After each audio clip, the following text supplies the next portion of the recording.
I was running on autopilot. Firefly, butterfly. I started to wonder, what if the new phrase that can profoundly impact so many of us is stop and look for the butterflies? So I'm sitting on the back porch. I haven't said a word in about 10 minutes, and I'm just watching and taking in the water just falling down on the ground from the sprinkler while holding my 1-year-old daughter in my lap. It's complete zen, it's complete peace. But in order to get to this moment, the day actually took quite a toll on me. So it started about 4:30 in the morning. I got up for the day like I normally do 3 times a week, and I went and picked up my brother and headed to the gym. Got a nice back workout in, felt the blood flowing through my body, through my veins, and really just like wakes me up for the day and gets me going. Then I come home, I head down into the basement after I say hello to the family, and I start typing away for work, reading the emails, responding to messages, solving the world's problems, as I like to say. And then I find out quickly into work that my wife's not feeling so good, and I might have to take the afternoon off to watch the kids so she can rest and do whatever it is that helps her just feel better. So I've said a quick prayer for her in my head, hoping that she would just feel better and everything would be good. And then around noontime, that was not the case. She actually didn't start feeling any better, and I knew that I had to step in and watch the kids the rest of the day. So I encouraged her. I'm like, hey, let me take over here at lunch. I'll put the kids down for naps and work with them. You go and rest and do what you need to do. In this moment, I was mentally fatigued. I was tired from thinking about work and the problems that are to be solved and the meetings I had to talk through. And at this point, I was also kind of physically tired too. Woke up at 4:30, went to the gym. Usually I know I can go to the gym if I'm just sitting at my desk all day. But this day, sitting at the desk ended around noon, and I knew that I would have to be very active for my 3 young kids, 6, 3, and 1. So those two things are in the back of my head as I'm going into the day or into the lunch hour here. So I get the kids, feed them food, set them down for naps, and actually went pretty smooth. And excuse me, and I just got to hang out with my oldest for a bit at this time and let my wife just rest and do her thing. And it was going along pretty well. As the time goes on, though, one thing that I've learned with kids is I want to be emotionally present and I want to emotionally tap into what I have for them. And so I've been doing that. I was really trying to focus on doing that well, being present emotionally. And the next toll that started, like I've felt on my body, was just emotional exhaustion. So now we're at 3, 4 in the afternoon. I am pretty mentally wiped out extra now compared to even just noon. Physically, a lot more tired. It's a lot harder to chase a 1-year-old around the house. And then emotionally, I was putting myself out there for my wife to be there for her and my kids. And so emotionally, I was just kind of fatigued. Spiritually, I felt dry.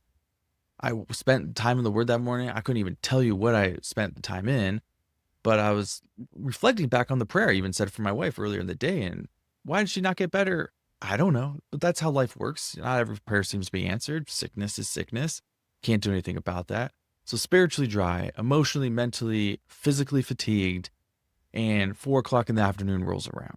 And I'm kind of just spent. My wife ends up getting up and she actually feels a lot better, which is amazing. I just feel refreshment from that in my soul. We head outside and it's like 100 degrees outside. I decide I'm going to go ahead and put on this new water sprinkler attachment that I bought on the hose and let the kids play in it. I go ahead and set that up and watch the kids play in it for a little while my wife just sits in conversation with me, kind of explaining how she's feeling. And we just have that conversation. The kids eventually get tired and my wife says, hey, I'll take them in and get them dressed and I'll relax a bit more while they just play inside and do their thing. My 1-year-old wanted to stay outside some longer, so I left the hose on, but she decided that she wanted to get wrapped up in a towel and sit on my lap. And of course, who will say no to their 1-year-old daughter wanting to curl up in daddy's lap and sit there? I'm on the porch, sitting there under the sun, and actually under the shade of my back porch, watching the sun and the water just fall down onto the grass. It's a beautiful scene, so serene.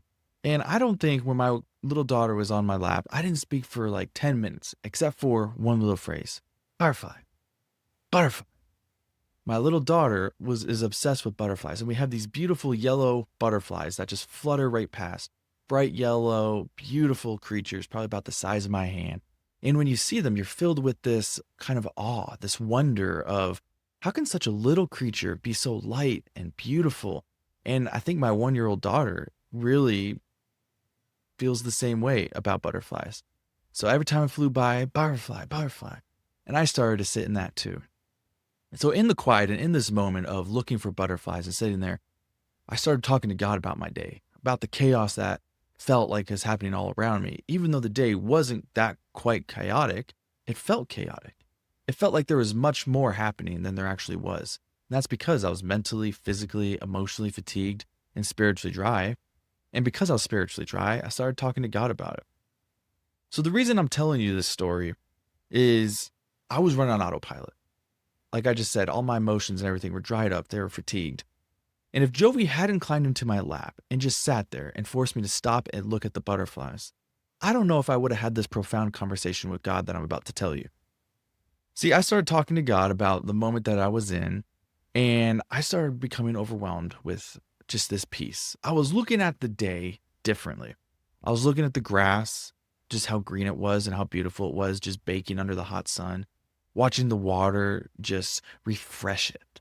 Like the water in the middle of the day was so refreshing to that grass. You can just see it. You can smell it.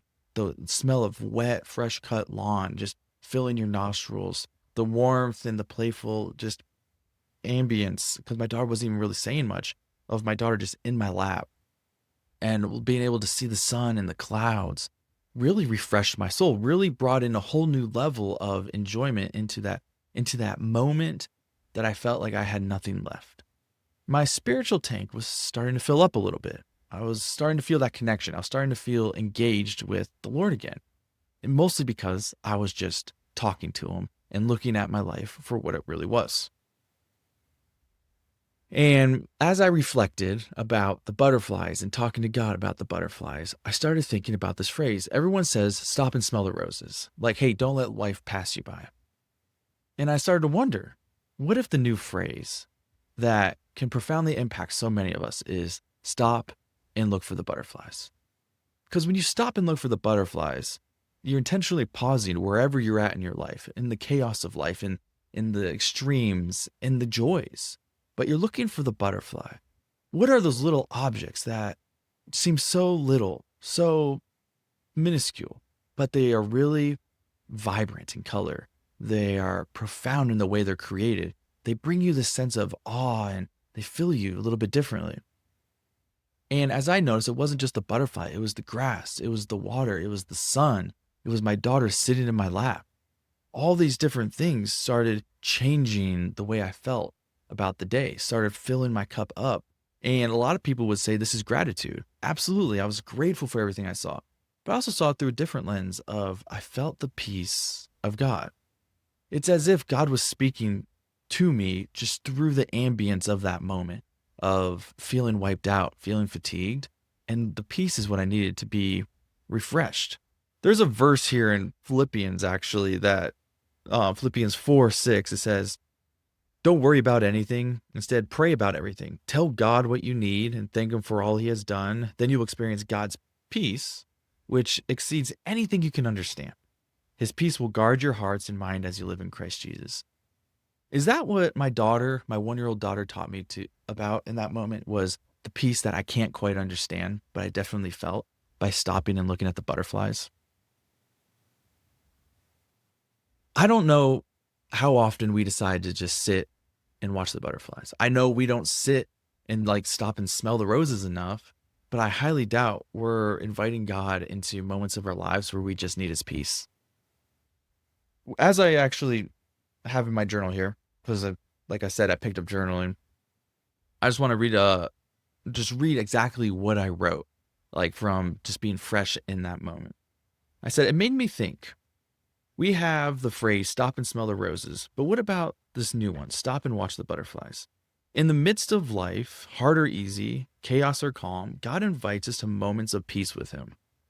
If we are willing to sit down and watch the butterflies, stopping and taking true inventory of your circumstances, not what Satan says, but actual truth, then talking to your Father about it. Good and the bad, it brings peace. I wasn't just talking to God in that moment about, oh, Lord, thank you for my daughter. Thank you for my kids, that my wife is feeling better. I'm talking to him about feeling wiped out, mentally exhausted, physically tired, and emotionally spent. And Lord, how am I supposed to do this? How am I supposed to do the rest of the day? How am I supposed to continue on this weekend that I know is really busy? I'm like, I have no idea. And then he responded to me in such a profound way. He responded to me in the sense where I heard, my Father is with me, taking care of things beyond my control. And here's the question that we really need to wrestle with. Can you trust that? Can you trust that God is taking care of what's beyond your control? Most times? Not at all? Where is that for you? When you think of circumstances beyond your control, think about my day. Think about how I couldn't control if my wife got sick. I couldn't control if my kids took a nap that day. I couldn't control if my kids ate. I couldn't control how busy work was. I couldn't control the heat of the day. I couldn't control anything. But can I really sit there in the peaceful thought that God is in control of everything? But what if it doesn't happen the way you want? What if it doesn't happen the way we want it to or we plan? Is God still in control in that moment? There's many stories of our lives. I can think of 1,000 right now myself, but I'm not going to share them all with you because I want you to think. I want you to think of a recent moment in your life, a profound time where you realized you had no control over the circumstance and maybe it really sucked. Or you didn't have any control of the circumstance and it turned out really good. Like you got a business investment deal, or you found this girlfriend through some crazy party that you didn't know, or church experience, or whatever it is, fill in the blank. Could be really good, or it could be loss. I know a lot of people who've lost people in death, old, young, in between. My story personally, like I had a miscarriage. I had 15 weeks of my daughter last fall. And those are times where I would not say, I believed God was in full control of the circumstances. I believed he was in full control of the circumstances when I got the job I was looking for. But when it came to loss and hardship, I was clearly saying, God, this is something I wanted. This is not life. And so therefore, I've been referring to my daughter passing away. So how could this be from you? How could you be in control of this circumstance? And that even just begs a lot of questions of like, what does his control like even mean in that moment? But like I said, I struggled in that moment and I learned a lot, and I learned that he is in control through that. And you can go listen to past podcast episodes on that one. But I learned that he is in control. So how did I forget on this busy, chaotic day that God was still in control of my day? It's because we always forget. We always need reminders. In the Old Testament, the Jewish people set up a lot of monuments everywhere, from crossing the Jordan. I remember that one specifically. They set up an altar of stones so that when they pass by, people can always ask, what happened here? And they remember the circumstance. So that's why this phrase, stop and look at the butterflies, should be a new profound phase in your life, and it is in mine.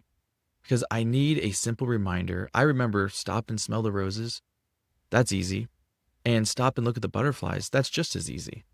But now every time I see a butterfly, I could think to myself instantly, like, let me stop and look at that butterfly.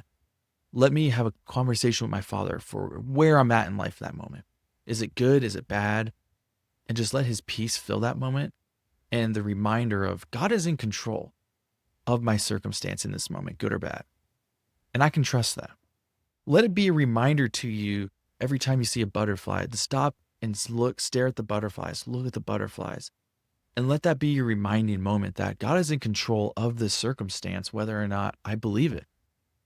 One of the things I think I have to call out is we choose not to believe something about God, even if it's true.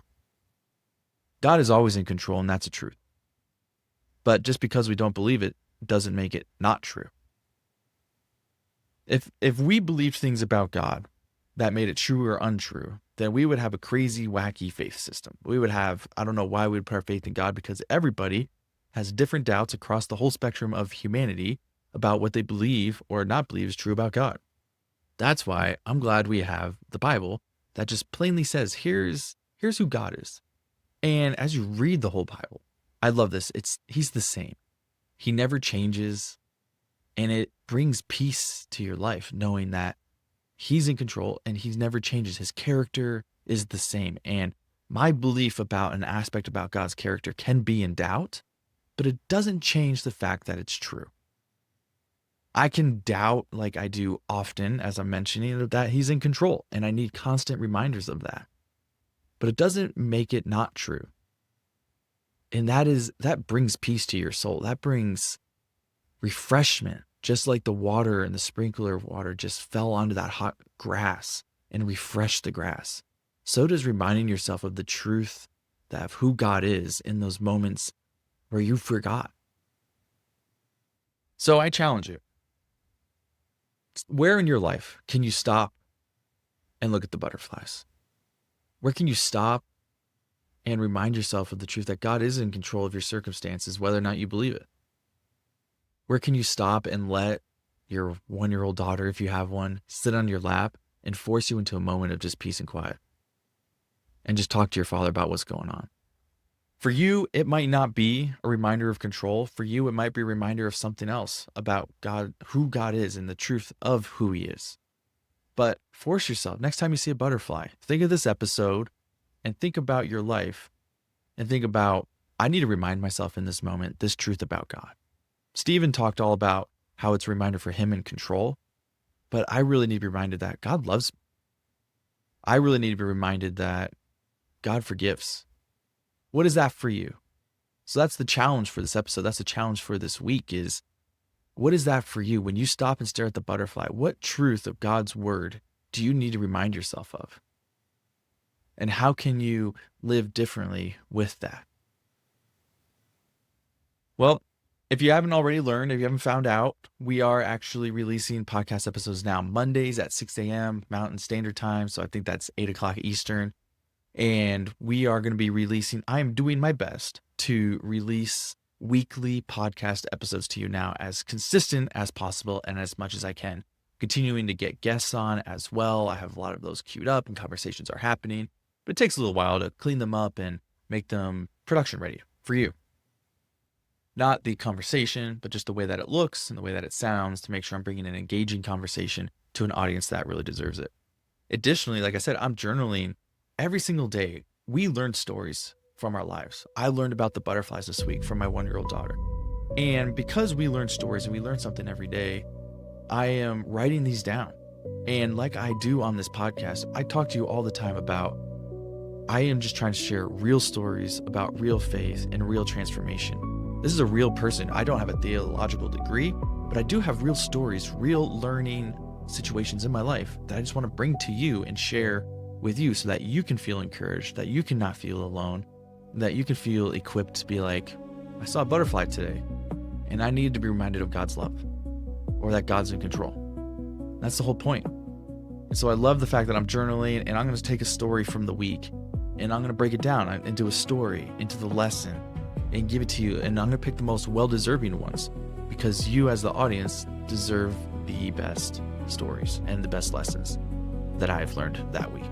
Even if they're vulnerable, even if they're hard. But if someone's not going to say it, I'm going to say it. So thanks for joining us today on the Revived Podcast, the Revived Life Podcast. Actually, I think I just changed the name. So thanks for joining us today. I hope you check in every Monday for new episodes. Take care, put into practice what you learned today, and I'll see you next time. Cheers.